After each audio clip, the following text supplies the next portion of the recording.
I'm not a piece of dirt. I'm not where I sleep. Yeah, okay, perfect.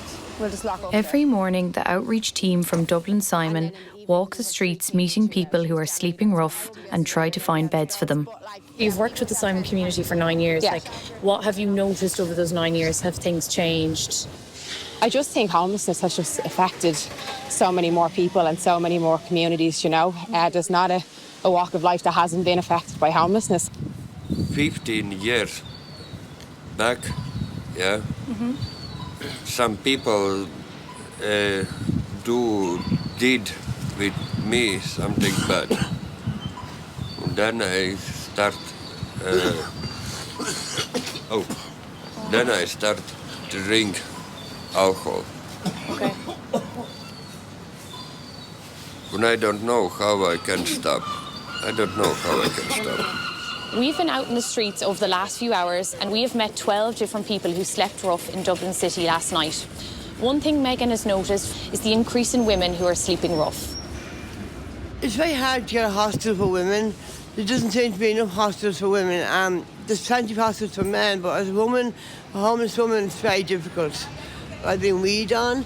I've been men who walk by and they peed on me. But last night it was cold water and ice. Some young fellas, I was very scared because they were very threatening. They walked by and they threw cold water and ice on top of me, you know. And just stood there for about half an hour doing this and laughing and calling me all horrible names and everything, you know. Yeah. We are seeing increase in numbers on our streets.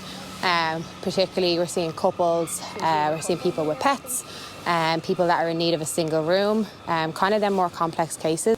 There's limited options for them in terms of the hostels and in terms of what's available. So unfortunately for them people, a lot of them kind of choose to stay on the street and they don't avail of emergency accommodation.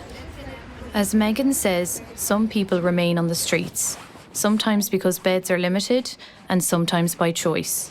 But others, like Anthony and Shane, eventually move into emergency accommodation, where life can still be unstable.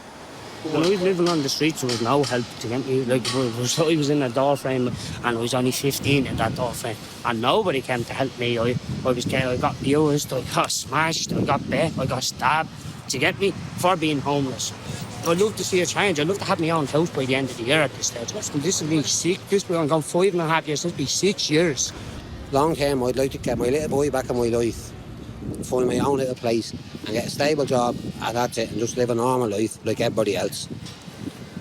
After a few hours walking around the city with the outreach team, we crossed paths with Theresa again.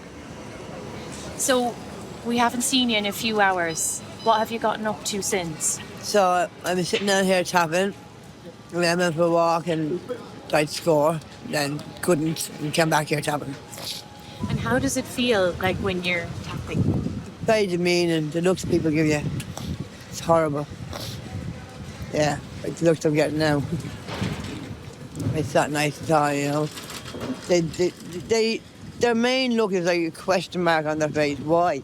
And you know, and I go, stop and talk to me, and I explain to you why. You know what I mean? Don't look wide and go like this. You know, stop and talk to me. And I'm a human being at the end of the day. And even if you don't give me a shit on, it's nice for you to say hello to me. You know what I mean? It's nice to get a smile. A smile can change me with my whole day.